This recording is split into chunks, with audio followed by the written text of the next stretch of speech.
The flames rose higher than any overseer's whip had ever reached, painting the Charleston night in shades of amber and gold while families vanished into marshland shadows that swallowed their footsteps whole. At the center of the chaos stood a blind man, humming an old hymn as cotton fields burned and the world he had quietly unmade crumbled around the feet of those who had underestimated him. They called him Harmless, a simple preacher who could barely find his own cabin door. But Elias had spent years teaching the enslaved to see what their captors could not, and tonight his words had finally set the darkness ablaze. The planters of Riverside Plantation never understood that the most dangerous weapon was not a torch or a blade, but a voice that knew exactly when to whisper and when to roar. Before we carry on, please hit the subscribe button to make my day and let me know where you are watching from in the comments. The morning Elias lost his sight, he gained something the white masters of Charleston would never comprehend. He was 7 years old, working in the indigo fields under a sun that felt like molten copper poured across his back, when the fever came without warning. His mother, Dinah, carried him to the slave quarters where he thrashed and burned for 3 days, while plantation owner Harold Waverly refused to call a doctor for a child who represented nothing more than a future investment that might or might not mature. When the fever broke, Elias opened his eyes to a world of absolute darkness, and Dinah wept until her tears soaked through the thin blanket they shared. But the boy did not cry. Instead, he tilted his head and listened to sounds he had never truly heard before: the whisper of wind through Carolina pines, the distant crash of ocean waves against barrier islands, the careful breathing of people who had learned to move through life without drawing attention to their existence.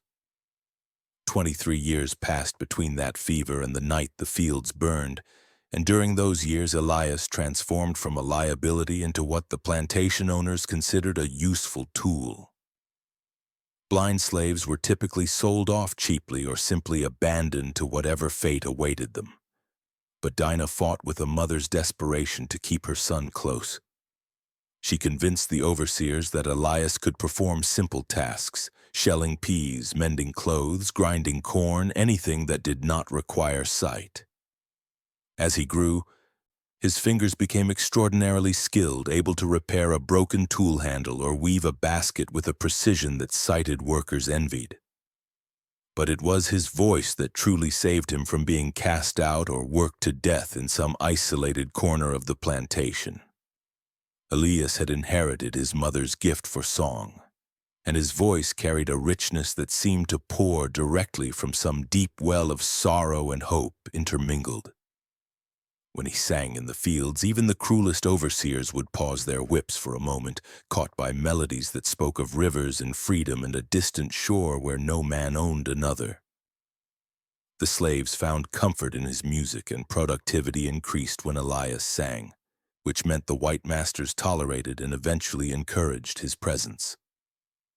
By the time he reached his 20th year, Waverly himself suggested that Elias might be useful as a preacher, someone who could deliver Sunday sermons that would keep the enslaved population docile, remind them of obedience, and reinforce the lie that their suffering was somehow part of a divine plan. The plantation owners throughout Charleston County thought themselves clever when they allowed religious instruction for their slaves. They believed that Christianity, properly taught, would create better workers, people who accepted their chains as temporary burdens to be endured before some distant heavenly reward. A blind preacher seemed perfect for this purpose. Elias could not read maps or forge passes or lead anyone anywhere, since he could barely navigate the plantation grounds without assistance. He posed no physical threat, carried no weapons, and seemed entirely consumed by spiritual matters that kept enslaved minds focused on the next world rather than the injustices of the present one. Harold Waverly even built a small meeting house, barely more than a shed with rough benches, where Elias could hold evening services twice a week. What the masters never understood was that Elias had been preparing for this role since the fever took his sight. His mother, who died when he was 15 from complications after a beating, had taught him everything she knew about survival and resistance. Dinah had been born in Virginia and sold south when her first master's debts mounted, and she carried with her stories of Denmark Vesey, Nat Turner, Gabriel Prosser, and dozens of others whose names never made it into white history books. She taught Elias that rebellion came in many forms, some loud and violent, others quiet and patient. She showed him how to listen not just to words, but to the spaces between them, how to hear what people truly meant beneath the performance they gave for watchful eyes.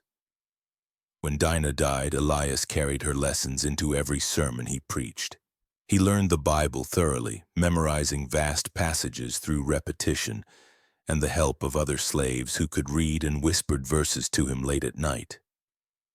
But he also learned how to twist scripture, how to emphasize certain stories over others, how to make the Exodus from Egypt sound less like ancient history and more like a blueprint for the present. His sermons were masterworks of double meaning, prayers that sounded sufficiently humble to any white observer but contained messages that resonated with the deeper knowledge his congregation carried in their bones.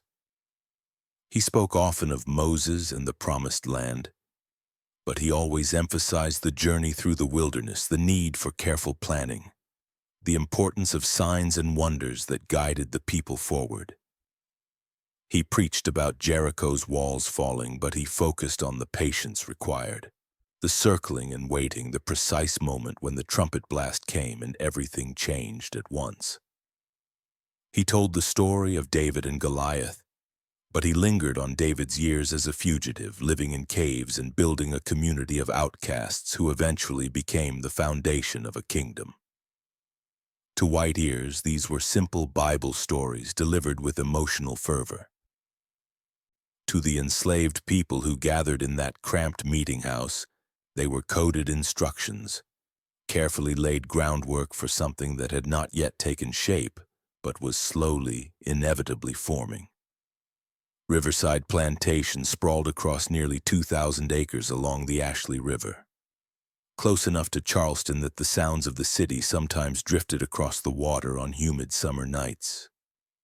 Harold Waverly had inherited the property from his father and expanded it aggressively, purchasing surrounding land and more than 100 enslaved people to work fields that produced cotton, rice, and indigo. The plantation operated with brutal efficiency, every acre accounted for, every hour of labor extracted, every resource maximized for profit that flowed into Charleston banks and eventually north to investors who never set foot in Carolina mud. The white population on Riverside consisted of the Waverly family, 3 overseers, and a handful of indentured servants who occupied a strange middle ground in the plantation hierarchy. The enslaved population was much larger and more complex, divided into houseworkers, field hands, artisans, and children too young for heavy labor. Elias belonged to none of these categories precisely, which gave him unusual mobility. He lived in a small cabin near the edge of the slave quarters, a structure barely 8 feet square, but his own in a world where privacy was rarer than gold. Because he preached with Waverly's blessing, he could move between different areas of the plantation without arousing immediate suspicion, visiting the sick, comforting the grieving, offering prayers that white observers assumed were harmless religious devotion.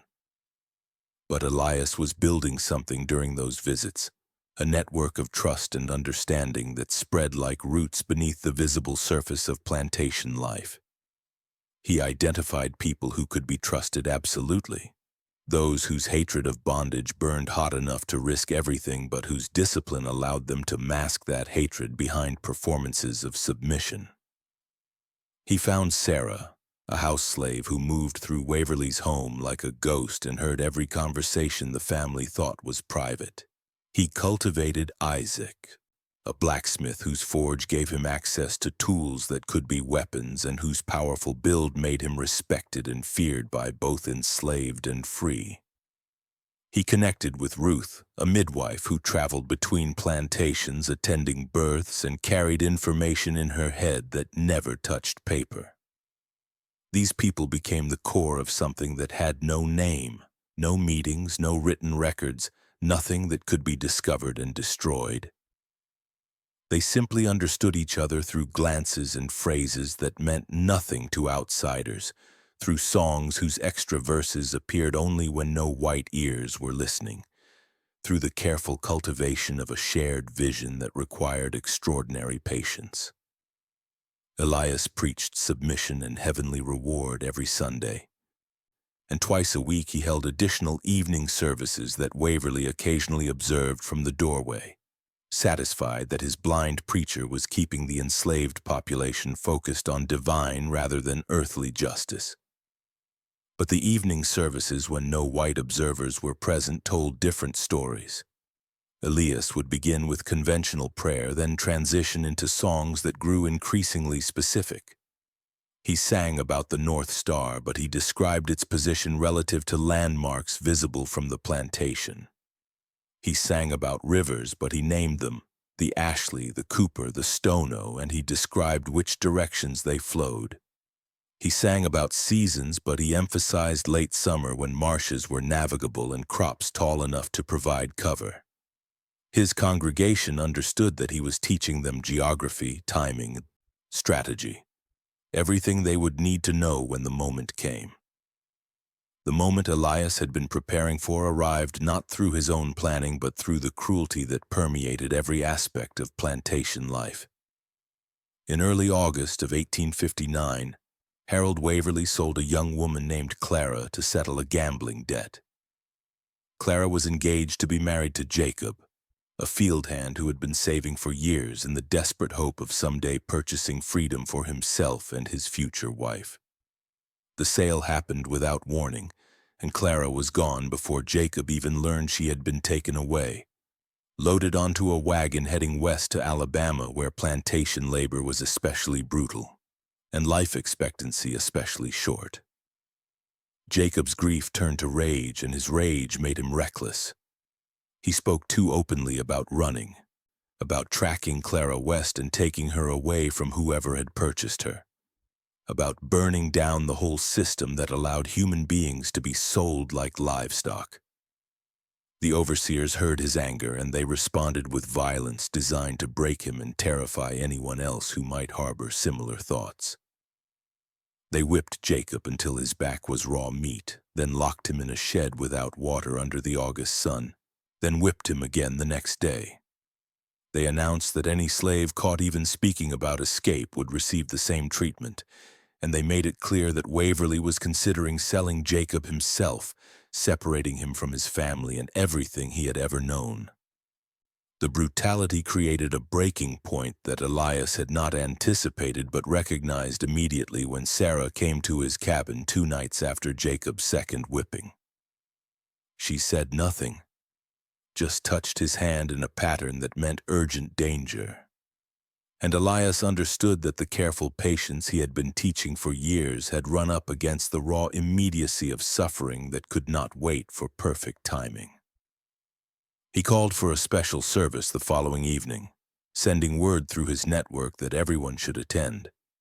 And that night the meeting house was packed with more than 60 people who filled the benches and stood against the walls and sat on the floor in front of the rough pulpit Elias used. He began with prayer as always, but his voice carried a different quality that night, something harder and more certain. He spoke about the Israelites in Egypt, but he focused on the plagues, the way God had used fire and blood and darkness to break the will of Pharaoh. He described how the angel of death had passed over the homes of the faithful, but only after they marked their doors with blood, only after they prepared themselves to leave immediately when the call came. He sang about walls tumbling down, but he added new verses that described how the faithful had circled Jericho 7 times before the final trumpet blast, how they had walked the same path over and over until everyone knew it perfectly, until the movement became automatic and no one needed to think about where their feet should go. Then Elias spoke words that everyone present understood were not metaphor but instruction. He said that heaven had a plan for those who suffered, and that plan involved fields lit by the hand of divine judgment. And when the light came, those who were ready should not hesitate but should move as they had been taught, toward the dark places, toward the water, toward freedom that waited beyond the edges of what masters could see. He said that not everyone would go because not everyone was called. But those who heard the call would know it in their bones, and they should trust that knowledge more than they trusted their fear. He said that a shepherd might not be able to follow his flock, but that did not mean the flock could not find green pastures, and those who reached safety should tell the story of how they got there so that others might follow the same path later. The meeting house was absolutely silent when he finished speaking. No one asked questions because questions would require answers that could be overheard or tortured out of someone later. Everyone simply filed out into the night and returned to their cabins, and Elias sat alone in the darkness he always inhabited, knowing that he had just set something in motion that could not be called back. He had no way of knowing if his coded message had been too obscure or too obvious, if the people who needed to understand had grasped his meaning, or if he had just put dozens of lives in danger for nothing. 3 days later, smoke began rising from the eastern cotton fields 2 hours before dawn. The fire started in multiple locations simultaneously, spreading fast through crops that had been dry and waiting for harvest. The alarm bell rang, and overseers stumbled from their quarters shouting orders, and enslaved people poured out of the quarters in apparent confusion, some running toward the flames with buckets while others milled about in seeming panic. What the white population of Riverside Plantation could not see in the chaos and darkness was that roughly 40 people were moving with quiet purpose away from the fire rather than toward it, carrying small bundles that contained everything they valued and following paths that Elias had described in songs and sermons over months and years. They moved in small groups, families and close friends who had planned together which direction they would go and who would travel with whom. Isaac led one group toward the marshes that bordered the Ashley River, using his knowledge of blacksmithing to carry tools that would help them cut through vegetation and defend themselves if pursuit came too close. Ruth took another group toward a Gullah settlement on the Barrier Islands, where she had connections among free black communities who might provide shelter and assistance. Sarah slipped away with her 2 children and joined a group heading north toward Charleston, where the complexity of city life might offer more hiding places than rural plantations could provide. Jacob, still healing from his wounds but determined not to waste the opportunity that had been created, moved west with a small group of young men who planned to follow the path Clara had taken, knowing the journey would be brutal but unable to abandon someone they loved to distant suffering. Not everyone who wanted to leave could manage it. The elderly and infirm remained behind, as did those with very young children who could not move quietly enough to evade pursuit, and those whose fear of the unknown outweighed their hatred of the known. But 40 souls made it off Riverside Plantation that night, vanishing into darkness while flames consumed cotton that represented months of labor and thousands of dollars in expected profit. Elias did not run. He remained in his cabin, sitting on his narrow bed and humming hymns while confusion reigned outside. When the overseers finally got the fire under control and began accounting for the enslaved population, they found the blind preacher exactly where he always was, seemingly bewildered by the commotion. They questioned him aggressively, demanding to know if he had heard anything about planned escape or arson, and Elias responded with confused innocence that seemed entirely genuine. How could a blind man know anything about fires or escape routes? He had been asleep in his cabin until the noise woke him, and he had stayed put because he knew venturing outside in chaos would only result in him becoming a hindrance to those trying to fight the flames. Harold Waverly was less convinced of Elias's innocence. The plantation owner had lost nearly a quarter of his workforce and a significant portion of his cotton crop in a single night, and he needed someone to blame. He came to Elias's cabin the next afternoon with 2 overseers and a coiled whip, ready to extract a confession through whatever means necessary. He demanded to know what Elias had preached in recent sermons, what songs the slaves had been singing, what conversations had been happening in the quarters that might have led to such organized destruction and escape. Elias faced the interrogation with a calm that bordered on serene. He recited Bible verses and hymn lyrics exactly as they appeared in approved Christian texts, offering no hint of double meanings or coded messages. He expressed horror at the idea that his preaching might have inspired violence or disobedience, insisting that he had always taught submission to earthly masters and faith in divine justice that would come in the next life rather than this one. He reminded Waverly that he had been preaching the same messages for years with no incidents, that the plantation owner himself had approved his appointment as a spiritual leader, that a blind man could hardly be expected to prevent or even detect criminal planning among people who could see and move freely. Waverly wanted to kill him. Elias could hear it in the man's breathing, in the way his boots shifted on the cabin floor, in the barely controlled fury that made his voice shake when he spoke. But Waverly was also a businessman who understood that murdering a blind preacher who might be innocent would reflect poorly on his reputation among Charleston society, where he was trying to position himself as a progressive plantation owner who treated his slaves humanely. He settled instead for forbidding any future religious services, confiscating the small Bible that Elias kept, and warning that any further incidents would result in Elias being sold south to work gangs where blind men typically died within months. The days following the fire and escape were tense for everyone who remained on Riverside Plantation. Waverly hired slave catchers and offered substantial rewards for the return of his property, sending notices to sheriffs throughout South Carolina, Georgia, and North Carolina. Some of the escaped slaves were caught within the first week, dragged back in chains to face punishment that was brutal and public, designed to terrorize anyone else who might consider running. But most of those who fled that night were never seen again by their former captors, swallowed by swamps and cities and the underground networks of free and enslaved black people who moved runaways north toward states where slavery was illegal, and then further toward Canada where American law could not touch them. Elias listened to reports of captures and punishments with an expression that revealed nothing, but inside he carried each recaptured person as a failure of his planning, a life he had encouraged toward risk that resulted in renewed suffering.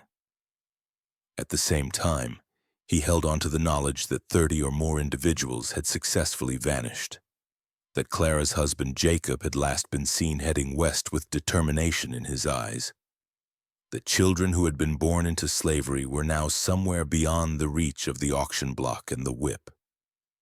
He had no way of knowing their ultimate fates, whether they reached true freedom or died in the attempt. But he knew they had chosen their own paths rather than accepting the ones forced upon them, and that choice itself meant something. The plantation slowly returned to a brutal normalcy. Waverly purchased new slaves to replace those who had escaped, paying premium prices that ate into his profits and darkened his mood further. The new arrivals came from different plantations and backgrounds, wary of each other and the dangerous environment they had entered. Work resumed in fields that still smelled of smoke, and the rhythm of agricultural labor reasserted itself as inexorably as seasons changed. But something had shifted fundamentally in the social dynamics of Riverside, an awareness that the system was not as stable as it appeared, that even a blind man could challenge power in ways that left the powerful helpless and furious. Elias was isolated after the fire. Waverly's prohibition on religious services cut him off from his primary method of communication with the broader enslaved community, and people were nervous about being seen talking to him too openly. He spent his days doing simple work in his cabin, weaving baskets that were sold in Charleston markets, and his nights in silence broken only by the sounds of his own breathing and the distant movements of a plantation that no longer quite trusted itself. He wondered if he would die there, forgotten and useless, his moment of impact finished and his life now just marking time until natural death or violence ended it. But information still flowed despite Waverly's restrictions carried by people who found ways to pass Elias's cabin and hum specific songs or make certain sounds that conveyed meaning. He learned that Ruth had successfully reached the Gullah settlement and was helping establish a route for future refugees. He heard that Isaac had made it to Charleston and was working with free black dock workers who could sometimes smuggle runaways onto ships heading north. He discovered that Sarah's children were safe, hidden in plain sight within the city's complex population of enslaved, free, and mixed-race individuals who occupied ambiguous legal spaces that white authorities struggled to police completely. And he learned something else that surprised him. His story was spreading. Slaves on neighboring plantations had heard about the blind preacher whose words had somehow led to coordinated escape and fire, and they wanted to know what he had said, how he had communicated, what methods he had used to organize resistance under the noses of masters who thought themselves vigilant. Elias became something between legend and cautionary tale, an example of what was possible and what was dangerous, a name spoken quietly in quarters and fields throughout the low country when people needed hope or inspiration, or simply evidence that their oppression was not absolute. Harold Waverly noticed his slaves paying attention to news from Charleston and other plantations with unusual intensity, and he blamed Elias for creating an atmosphere of potential rebellion that threatened the entire regional economy. The plantation owner began attending Charleston meetings where other slaveholders discussed security measures and legal changes designed to prevent future incidents. There were calls for banning all religious instruction for slaves, for limiting their movement even more severely than current laws allowed, for increasing patrols and punishments until the enslaved population was so terrified that resistance became unthinkable. But there were also voices arguing that excessive brutality created more problems than it solved, that slaves who believed they had nothing left to lose were more dangerous than slaves who retained some hope of incremental improvement. These voices suggested that religious instruction should continue but be more carefully monitored, that trusted preachers who reinforced obedience should be cultivated and supported, that creating divisions within enslaved communities would prevent the kind of coordinated action that had occurred at Riverside. The debate raged through the winter of 1859 and into the spring of 1860, while Elias sat in his cabin and listened to a world that was discussing him without quite understanding what he represented. The outbreak of war between North and South in April of 1861 changed everything, though slowly and unevenly. Charleston was a center of Confederate support, and many plantation owners like Waverly contributed resources and sons to the military effort, convinced that Southern independence would preserve their way of life forever. But the war also created opportunities. White men left plantations to fight. Labor shortages developed as military demands exceeded available workers, and enslaved people throughout the Confederacy began testing boundaries that had previously seemed absolute. Rumors spread about Union armies advancing from the North, about contraband camps where escaped slaves were welcomed as free laborers, about black men being recruited into military units that would fight for their own liberation. Elias was in his mid-30s by the time war began, older than the typical field slave but still strong and increasingly determined to use whatever time remained to him for purposes beyond survival. Waverly had slowly allowed religious services to resume, desperate to maintain some sense of order as the world collapsed around him, and Elias once again stood before congregations that hung on his every word. His sermons during the war years became bolder, less concerned with maintaining the appearance of submission. He spoke constantly about Egypt, about Pharaoh's army drowning in the sea, about the day of Jubilee when debts were forgiven and captives released. He described a future that was coming closer with every passing month, when masters would be brought low and the enslaved would walk free into a land that God had promised them all along. The plantation owners heard the same sermons but interpreted them as fantasies about heaven, the delusions of a blind man who would never see the real world and therefore invented elaborate visions of one that existed only in his imagination. They did not understand that Elias was describing the actual political and military collapse of the Confederacy, that his prophecies were based on information gathered from Charleston newspapers that literate slaves read to him, from conversations overheard by houseworkers like Sarah, from travelers who moved between plantations carrying news that transformed constantly as Union forces pushed deeper into Southern territory. When General William Sherman's army approached Charleston in 1865, the evacuation of white families created chaos that made the fire of 1859 look organized by comparison. Waverly fled with whatever valuables he could carry, abandoning Riverside to whatever fate awaited it, and for a few weeks the plantation existed in strange limbo, enslaved people technically still bound to an absent master, but practically free to make their own decisions.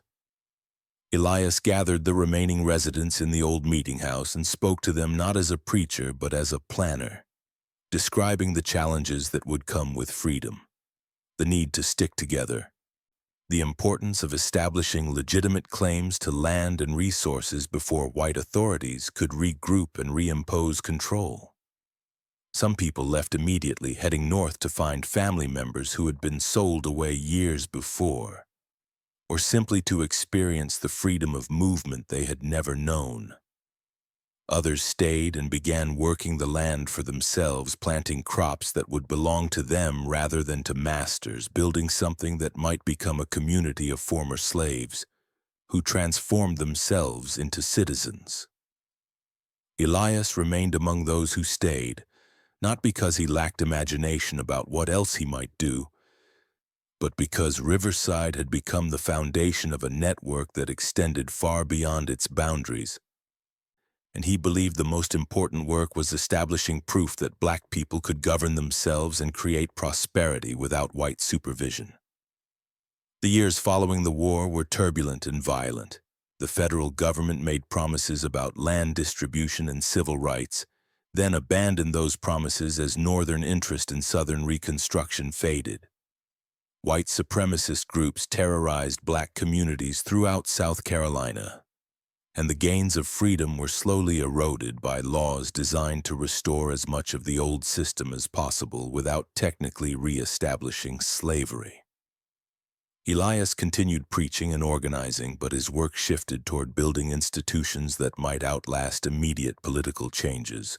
Schools, churches, mutual aid societies, anything that created bonds between black people strong enough to resist the forces trying to push them back into subjection. He married late to a woman named Grace who had been a slave on a neighboring plantation and who shared his commitment to community building over personal comfort. They had 3 children who grew up in a world profoundly different from the one Elias had inhabited during his first decades, free but contested, full of possibility and danger intermingled. Elias taught his children to read and write, skills he had never fully mastered himself, and he insisted they understand both the history of their people's suffering and the resistance that had always accompanied that suffering. He wanted them to know that their freedom had been fought for and won, not granted by benevolent white people who suddenly developed consciences. Harold Waverly never returned to Riverside. He died in Georgia during the final months of the war, killed not in battle but by disease that swept through military hospitals and refugee camps without regard for rank or race. His heirs tried to reclaim the plantation after the war, but legal challenges and lack of capital prevented them from re-establishing control, and eventually the property was subdivided among former slaves who had maintained continuous residence and cultivation. The land that had once represented Waverly's wealth became a patchwork of small farms owned by black families whose parents or grandparents had worked those same fields under the whip. Elias lived to be 62 years old, dying in the winter of 1884 from complications related to pneumonia. By that point, Reconstruction had been completely dismantled, and the violent reimposition of white supremacy was creating a new system of oppression that would last another century. But the communities that Elias had helped build survived, battered but intact, maintaining spaces where black culture and resistance could be preserved and passed down to generations that would eventually finish the work he had begun. His funeral drew hundreds of people from throughout the Low Country. Former slaves who remembered his sermons, children and grandchildren who had heard stories about the blind preacher who brought fire to the fields and freedom to those who followed his voice into darkness. The meeting house where he had preached remained standing for decades after his death, eventually becoming a church that served the community through Jim Crow, the civil rights movement, and into the modern era. People who worshipped there told stories about Elias, about his courage and cleverness, about the night the fields burned and 40 people vanished into freedom. Some of the stories were accurate, others had been embroidered by time and repetition until they were more legend than history. But all of them carried the same essential truth that resistance was possible even under the most oppressive conditions, that the powerful were never as secure as they believed, and that a man without sight might see further into the heart of justice than those who thought themselves masters of all they surveyed. The descendants of those who escaped Riverside in 1859 scattered across the country, carrying with them family stories about the night everything changed. Some made it to Canada and established communities that thrived for generations. Others settled in northern cities where they joined the Great Migration decades later, contributing to the complex cultural heritage of Black Americans who rebuilt themselves over and over again through centuries of ongoing struggle. A few remained in South Carolina, living as their parents had lived, but with the knowledge that their presence was chosen rather than forced, that the land beneath their feet was theirs by right of labor and blood rather than by someone else's permission. Historical records of that night in August 1859 are sparse and contradictory. White accounts describe a coordinated arson attack followed by mass escape, property damage estimated in the tens of thousands of dollars, and a mysterious blind preacher who was questioned but never charged due to lack of evidence.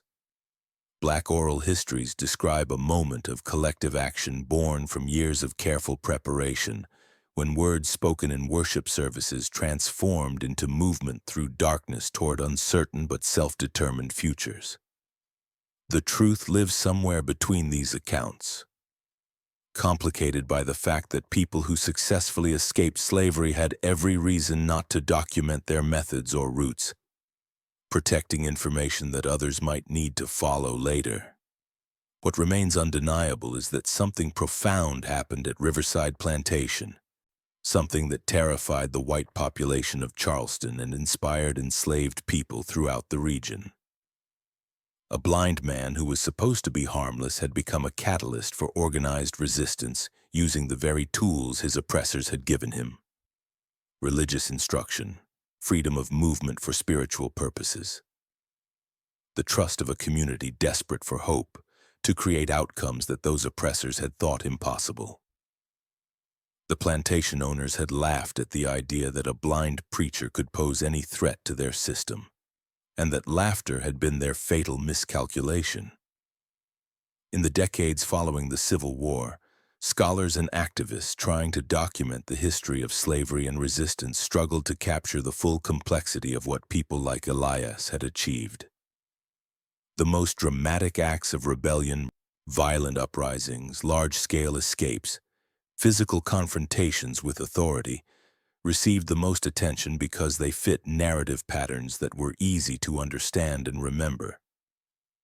But the quieter forms of resistance, the careful building of networks, the coded communication, the patient work of preparing people to seize opportunities when they appeared, these were harder to document and often went unrecognized despite being equally important to the eventual destruction of slavery as a legal institution. Elias represented this quieter form of resistance, and his legacy was carried forward by people who understood that freedom was not a single event, but an ongoing process requiring constant vigilance and effort.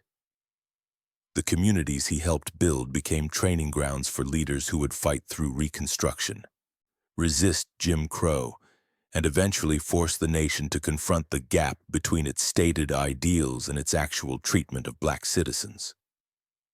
The methods he developed, using trusted positions to subvert systems from within, communicating through layers of meaning that only initiated audiences could fully understand, building networks that operated below the visibility of those in power. These methods appeared again and again throughout black history, as tools for survival and advancement in hostile environments. When Grace died 15 years after Elias, she was buried beside him in a cemetery that the black community of Riverside had established on land that had once been part of Waverly's cotton fields.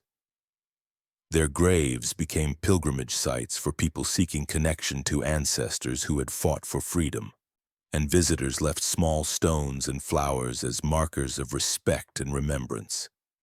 The inscriptions on their headstones were simple, names and dates and brief descriptions that did not capture the fullness of their lives but served as anchors for oral traditions that continued to elaborate and preserve more complete accounts.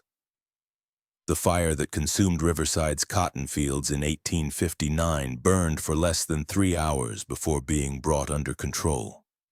But its effects rippled outward through time in ways that could not be contained or predicted. Every person who escaped that night carried the experience forward, telling their children and grandchildren about the moment they stepped from bondage into uncertainty, about the blind preacher whose words had given them courage to risk everything, about the marshes and rivers and darkness that had protected their flight.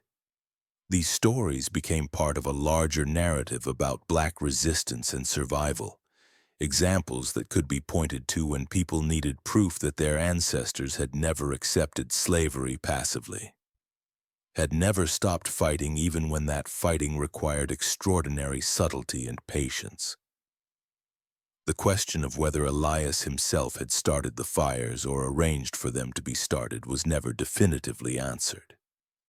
He denied involvement until his death, maintaining that he had simply preached the word of God and that any actions others took based on his sermons were between them and their consciences.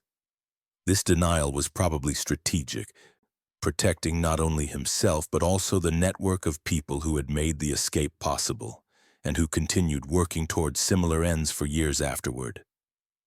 The truth was likely that multiple people had coordinated the arson without any single leader, that Elias had provided the vision and timing, but others had handled the practical details, creating a distributed responsibility that made prosecution and retaliation difficult. What Elias did acknowledge, in private conversations with people he trusted absolutely, was that he had spent years preparing for some kind of breaking point, building the relationships and knowledge that would allow coordinated action when circumstances demanded it.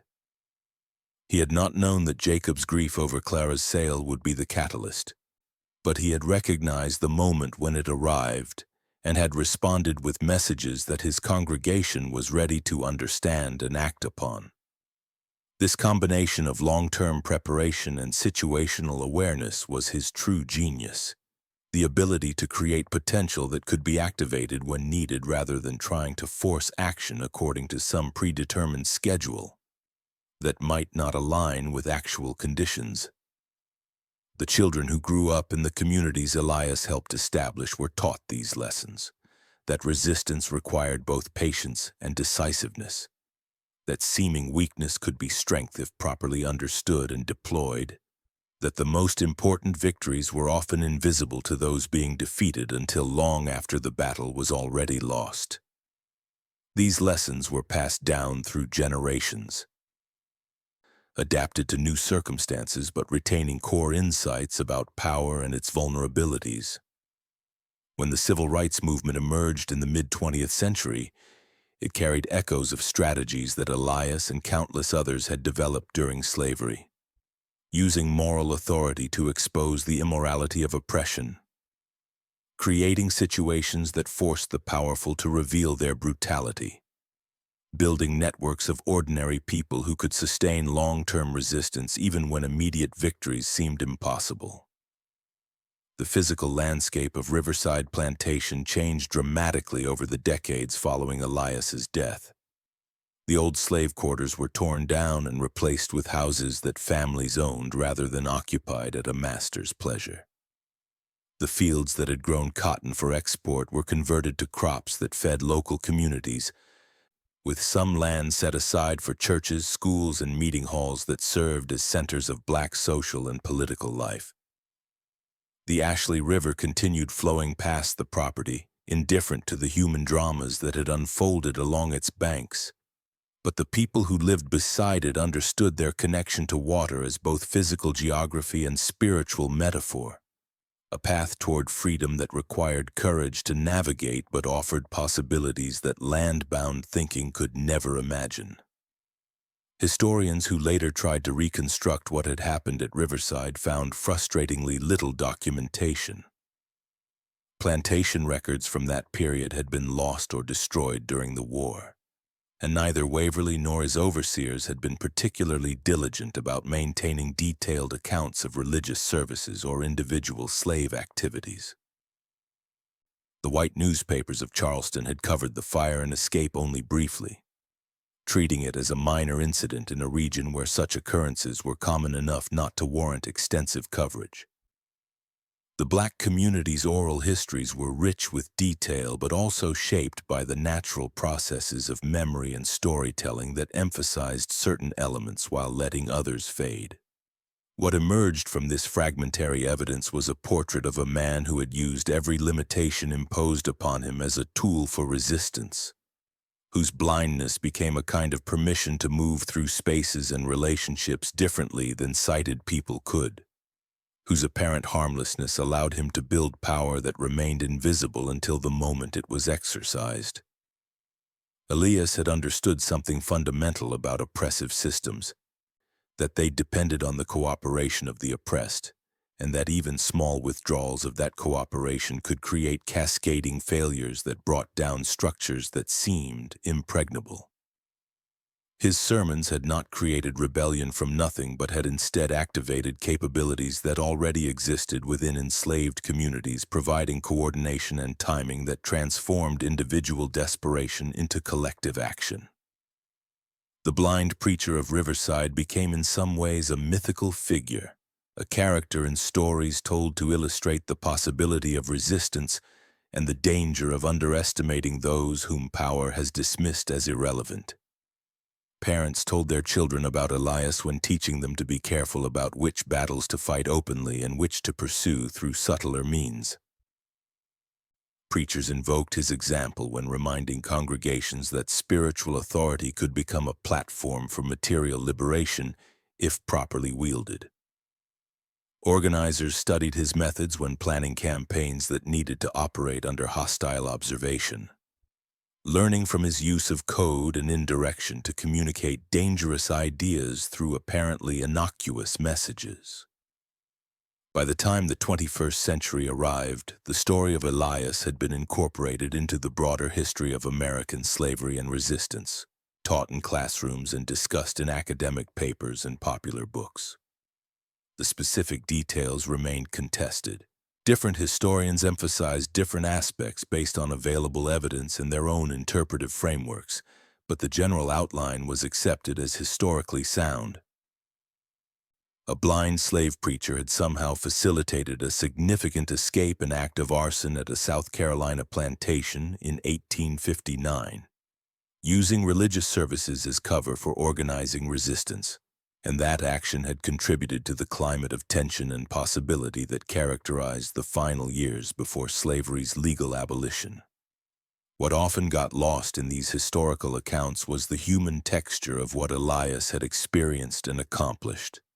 The daily difficulty of navigating a world without sight while maintaining the complex web of relationships his work required. The fear that must have accompanied every sermon that pushed boundaries just a little further. The grief he carried for people who had been recaptured or died attempting freedom. The satisfaction he felt when information reached him that someone had made it safely away from bondage. History tends to flatten individual experience into narrative, turning people into characters who serve specific functions in larger stories. But Elias had been a full human being with doubts and hopes and loves and failures that existed alongside his role as resistance leader. Grace, his wife, had preserved some of this human dimension through her own stories and the letters she wrote late in life to their children who had scattered across the country in search of opportunities. In these letters, she described Elias as someone who laughed easily when among people he trusted, who loved music with an intensity that made every hymn feel personal, who grieved deeply for the mother he had lost young and carried her memory as a constant presence in his work. She wrote about his nightmares, nights when he would wake gasping from dreams where he could see again, but everything he saw was fire and blood and faces twisted in agony. She described his gentleness with children, the way he would let them lead him around the yard while he pretended to be more helpless than he actually was, creating a game that delighted them while teaching them to be useful guides. These intimate details humanized Elias in ways that public histories could not, reminding readers that resistance did not require superhuman courage or flawless moral character, but rather ordinary people choosing to act despite their fears and limitations, choosing to believe that their actions might matter even when outcomes remained uncertain. Elias had been afraid often of being caught, of causing suffering to people he cared about, of miscalculating timing or methods and wasting the trust others had placed in him. But he had acted anyway, not because he felt no fear, but because he believed the alternative, accepting bondage as permanent and inevitable, was worse than any risk he might take challenging it. The story of Riverside Plantation and its blind preacher continues to resonate because it contains elements that speak to ongoing struggles for justice and dignity in contexts well beyond the specific historical moment of American slavery. The pattern Elias embodied, using positions within oppressive systems to subvert those systems, communicating resistance through language that sounds innocent to those in power but carries clear meaning to those it is truly addressing. Building networks of trust that can sustain coordinated action even without formal organizational structures. These patterns appear repeatedly throughout human history whenever some groups try to dominate others. The specific tactics change based on available technology and social organization, but the underlying principle remains constant. Power is never as absolute as it claims, and resistance is always possible even when its methods must be adapted to hostile circumstances. The fields that burned on that August night in 1859 were replanted the following spring. Cotton seeds pressed into earth that had been fertilized by ash, and the cycle of agricultural production resumed as if nothing had fundamentally changed. But everything had changed for the 40 people who escaped and for those who heard about their escape and took hope from it. The fire had been literal, destroying crops and causing financial damage that took years to recover from. But it had also been metaphorical. A bright moment that illuminated possibilities and burned away the illusion that slavery was a natural or permanent condition. Elias had not wielded the torch himself, but his words had been the spark, and that was enough to ensure his place in the long history of people who refused to accept the world as it was presented to them and instead worked to create the world they believed should exist. When visitors come to the site of Riverside Plantation today, They find a historical marker describing the property's significance in the broader narrative of American slavery and emancipation. The marker mentions Elias briefly, noting his role as a preacher and the mysterious circumstances surrounding the fire and mass escape. It does not capture the full complexity of what he accomplished or the methods he used, partly because much of that complexity remains lost to time, and partly because historical markers are by nature brief and simplified. But people who care about such things can visit the cemetery where Elias and Grace are buried, can stand in the rebuilt church that occupies the site of his old meeting house, can walk along the Ashley River and imagine what it must have felt like to flee toward its dark waters while flames lit the sky behind them.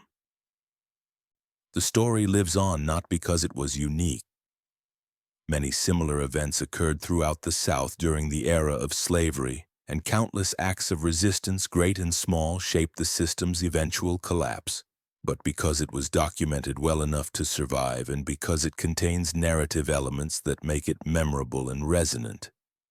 A blind man who could not see but who helped others see their way to freedom. A preacher who used the master's religion against the master. A fire that destroyed without killing, that created chaos which served as cover for escape. These elements combine into a story that feels both historically specific and universally meaningful, rooted in particular circumstances but speaking to broader human experiences of oppression and liberation. Elias would probably have been uncomfortable with the heroic status later generations assigned to him.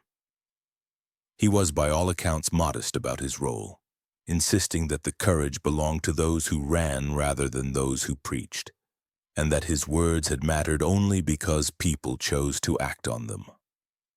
He understood himself as part of a much larger collective effort that stretched back generations before him and would continue for generations after, one voice among thousands that together formed a chorus demanding freedom that eventually became too loud for the system to ignore or suppress.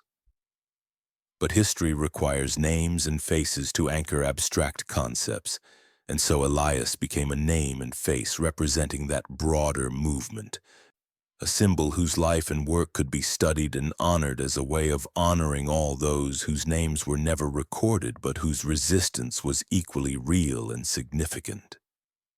The plantation had laughed at the blind slave preacher, dismissing him as harmless, incapable, a useful tool for keeping other slaves pacified but no threat to the system itself. That laughter had been their downfall. The arrogant assumption that physical limitations translated directly to political irrelevance, that someone who could not see could not lead, that a man who preached patience and faith could not also be teaching strategy and timing. Elias had allowed them their laughter, had even encouraged it through performances of helplessness that reinforced their sense of superiority. And when the moment came, when his words made the fields burn and families disappear into marshland darkness, the laughter stopped. But by then it was too late to do anything except watch the flames rise higher and count the missing faces and wonder how they had failed to see what had been growing right beneath their gaze all along. The years between the fire and the war's outbreak were perhaps the most dangerous of Elias's life, a period when suspicion hung over him like smoke that never quite cleared. Waverly watched him constantly during this time, assigning overseers to observe his movements and report on conversations they could overhear. The plantation owner hired a white preacher from Charleston to attend some of Elias's services. A thin man named Reverend Caldwell, who sat in the back of the meeting house with his arms crossed and his face set in an expression of stern judgment. Caldwell reported back that Elias preached Orthodox Christianity with perhaps too much emphasis on Old Testament stories of liberation, but nothing that could be called overtly rebellious or heretical.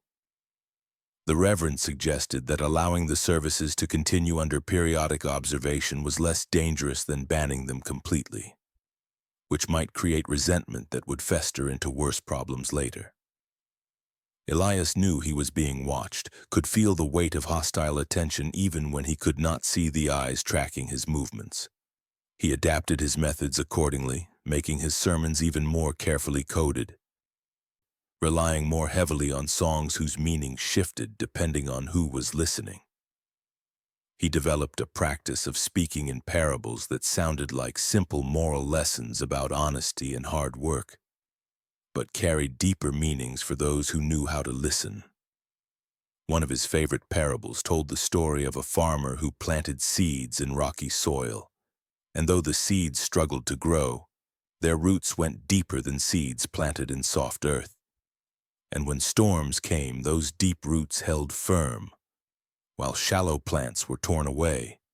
To white listeners, this sounded like encouragement for slaves to accept their difficult circumstances and find spiritual strength through hardship. To his actual congregation, it was a reminder that the harder their lives became, the stronger their resistance needed to grow. And that survival required roots deep enough to withstand whatever violence the system could inflict. Sarah continued to be one of his most important sources of information during this period, moving through the Waverly household like a ghost who heard everything and revealed nothing until she could pass details to Elias in moments of manufactured privacy. She told him about conversations where Waverly and other plantation owners discussed the growing political crisis between North and South, about debates over whether slavery could survive if new territories refused to permit it, about fears that the election of Abraham Lincoln might trigger some kind of fundamental break in the nation. Elias absorbed this information and wove it into his understanding of how the system might be challenged, recognizing that forces far beyond Charleston were creating pressures that would eventually rupture the foundation upon which the plantation economy rested. He also learned during this time about some of those who had escaped during the fire, fragments of information that reached him through networks that operated below the visibility of white authorities. Ruth sent word through a traveling preacher that she had established a settlement on one of the sea islands where formerly enslaved people were building houses and fishing and learning to read. Isaac got a message to him through a free black sailor who sometimes delivered supplies to the plantation, explaining that he was working in Charleston but planning to move north to Philadelphia, where he had heard there were communities of free black people who might welcome someone with his skills. Jacob's fate remained unknown for years, but eventually word came that he had been seen in Alabama, that he had found Clara, and that together they had continued west into territory where slavery's grip was weaker, and they might disappear into populations too diverse and scattered for effective tracking. These small victories sustained Elias through the difficult years when it seemed his moment of impact had passed and he was now just enduring rather than actively resisting. He performed his assigned tasks, wove his baskets, preached his carefully neutral sermons, and waited for the next opportunity that he trusted would eventually arrive. His faith during this period was not primarily in divine intervention, but in the inexorable logic of systems that contained contradictions too fundamental to be permanently suppressed. Slavery required enormous violence to maintain itself, and that violence created hatred, and that hatred would eventually find expression no matter how many precautions the masters took. His job was simply to be ready when the moment came, to have preserved the networks and knowledge that could transform anger into action. The beginning of the war vindicated his patience in ways he had hardly dared to imagine. The departure of white men for military service created immediate opportunities, fewer overseers watching the fields, less surveillance of movement between plantations, more space for conversations and planning that would have been impossible under normal conditions. Waverly himself left for Charleston to participate in the city's defense, leaving the plantation in the hands of his wife Margaret and a single elderly overseer who lacked the energy or inclination to maintain the brutal discipline the system required. Enslaved people throughout the region tested boundaries carefully, working more slowly, requiring more supervision. occasionally disappearing for days before returning with stories about getting lost in the swamps or delayed by imaginary illnesses. Elias used this chaos to rebuild and expand the network that had been damaged by post-fire suspicion and observation. He reached out to preachers on neighboring plantations, establishing communication channels that allowed information about Union troop movements and contraband camp locations to flow through the low country like water seeking its level. He worked with Sarah to identify which white families were most likely to flee when Union forces approached, and which routes they would probably take, information that could help enslaved people avoid being carried away during evacuations. He coordinated with artisans like blacksmiths and carpenters who had knowledge of how to disable equipment or create tools that might be useful for people planning to run. The transformation of the war from a fight over political theory into a fight over slavery itself happened gradually but decisively, and Elias tracked these changes through newspaper accounts that Sarah and others read to him. Lincoln's Emancipation Proclamation in 1863 did not immediately free anyone at Riverside, since South Carolina was in rebellion and beyond federal authority, but it changed the moral and political calculus in ways that rippled outward through enslaved communities.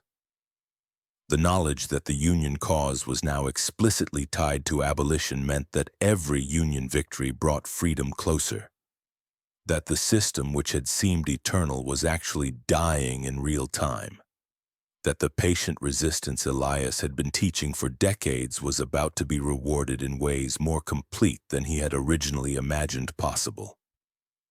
When Sherman's forces finally approached Charleston in early 1865, Elias made sure his community was prepared not just to celebrate freedom but to claim it in ways that might be sustainable. He organized meetings where people discussed what would happen after the white families fled, who would take responsibility for maintaining the property, how they would establish legal claims to the land they had worked for generations, what relationships they would try to maintain or sever with the white population that had once owned them. These were practical conversations about boring details like property records and crop rotation. But they represented something profound: enslaved people planning for their own futures as autonomous agents rather than as property whose fate would be decided by others. The day Margaret Waverly fled the plantation with her daughters and whatever jewelry and silver they could carry, Elias stood in the doorway of his cabin and listened to the sounds of panicked packing and desperate departure. He felt no satisfaction in their fear, understanding that their suffering, however just it might seem as consequence, was ultimately irrelevant to the larger project of building something new from the ruins of slavery. What mattered was not revenge against individual masters, but the construction of communities and institutions that would allow black people to determine their own destinies, and that work would begin the moment the last white authority figure disappeared down the road toward Charleston. Grace entered his life during this transitional period, a quiet woman who had survived horrors that she spoke about only reluctantly, and whose strength manifested in practical competence rather than dramatic declarations. She had been enslaved on a rice plantation where the work was even more brutal than cotton cultivation, standing in water for hours while mosquitoes and disease reduced life expectancy to levels that made Riverside seem almost gentle by comparison. She had lost 2 children to illness and a husband to an overseer's violence, and she arrived at Riverside in the confused population movements that accompanied the war's end, looking for any place that might offer stability and community. Elias met her at a community meeting where they were discussing how to allocate the plantation's resources, and something in her voice when she spoke about the need to establish a school struck him as kindred to his own way of thinking. She was not interested in recreating the past, or in dreams of perfect justice, but in the practical work of building institutions that would give the next generation tools their parents had been denied. They married 6 months later in a ceremony that was legally recognized for the first time in their lives. standing before a federal officer who recorded their union in official documents that acknowledged them as human beings with the right to form families under law. Their partnership was built on shared purpose more than romantic passion, though affection grew between them over years of working together toward common goals. Grace became the organizer who translated Elias's vision into practical programs, establishing the school he believed was essential, coordinating with other communities to share resources and strategies, serving as liaison with federal authorities and northern charitable organizations that wanted to support freed people, but often had little understanding of what that support should look like. She protected Elias from some of the administrative burdens that his blindness would have made difficult, while he provided the moral authority and historical knowledge that gave their community work legitimacy and direction. Their 3 children grew up in a world that was simultaneously more free and more dangerous than what their parents had known.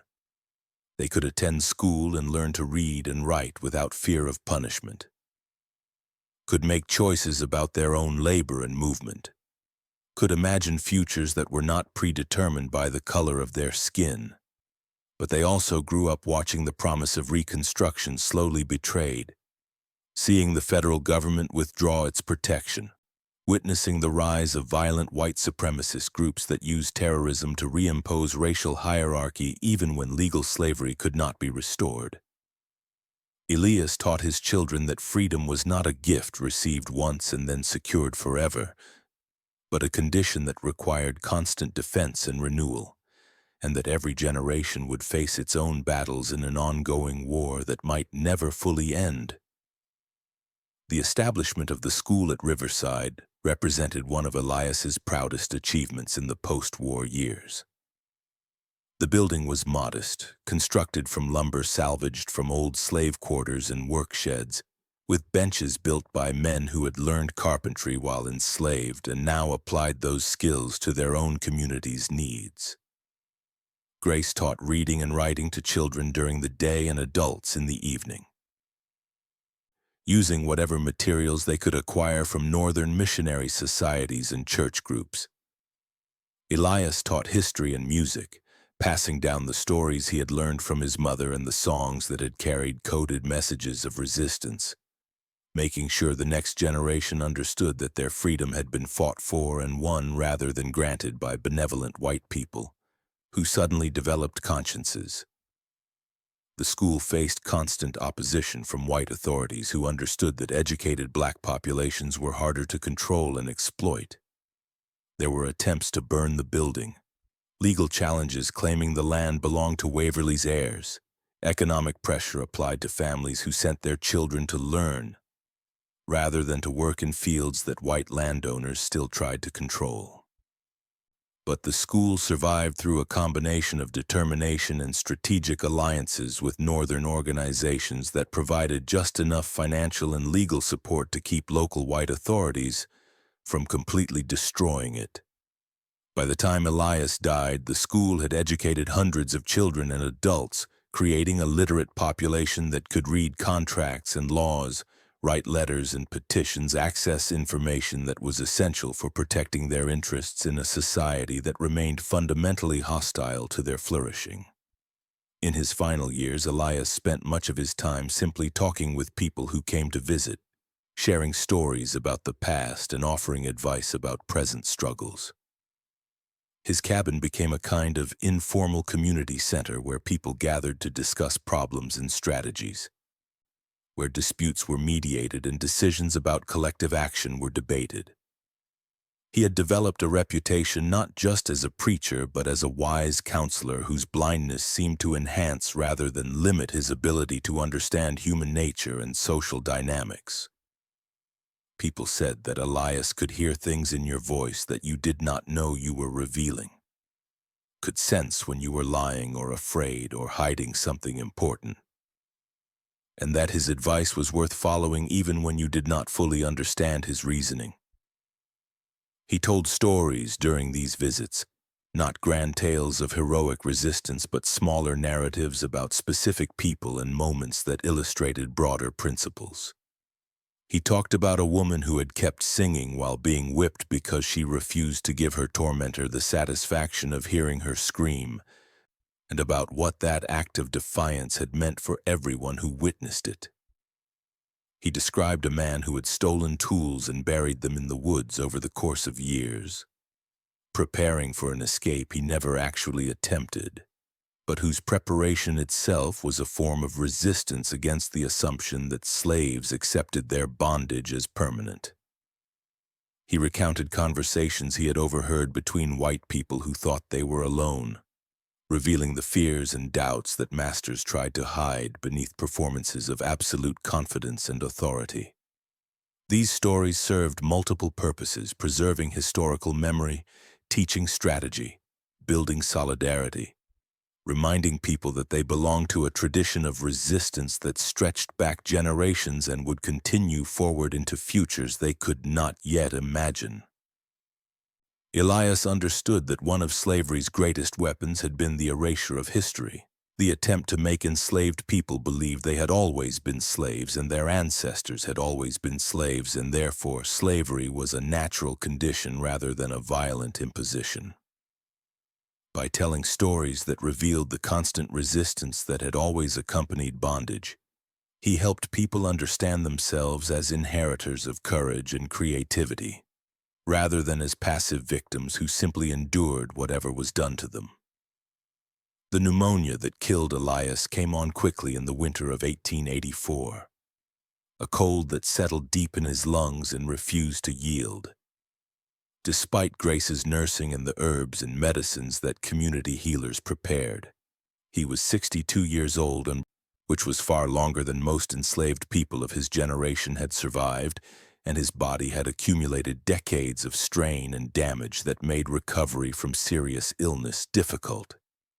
He knew he was dying and faced it with the same calm he had shown throughout his life, making sure Grace understood where important documents were kept, giving advice to his children about how to continue the work he and their mother had started, asking that his funeral be simple and that people not waste resources on elaborate ceremonies when those resources could be used for living communities. Hundreds of people attended his funeral despite his request for simplicity, traveling from throughout the Low Country to pay respects to a man who had shaped their lives or their parents' lives in ways large and small. They gathered at the church that had been built on the site of his old meeting house, standing in winter cold while preachers and community leaders spoke about Elias's legacy and what it meant for continuing struggles. Grace gave the final eulogy, speaking without notes about a man who had seen further while blind than most people managed with working eyes, who had understood that words could be weapons if properly wielded, who had believed until his last breath that freedom was possible even when every external circumstance suggested otherwise. The cemetery where they buried him had been established on land that formerly belonged to Harold Waverly, a piece of symbolic justice that Elias had appreciated when the community decided where to locate it. His grave was marked with a simple stone that gave his name and dates and the single word preacher. Nothing that captured the complexity of what he had been or done, but enough to mark his place in the earth. The grave became a site where people came to think and pray and connect with ancestors, part of a landscape of memory that helped freed people remember where they had come from and imagine where they might yet go.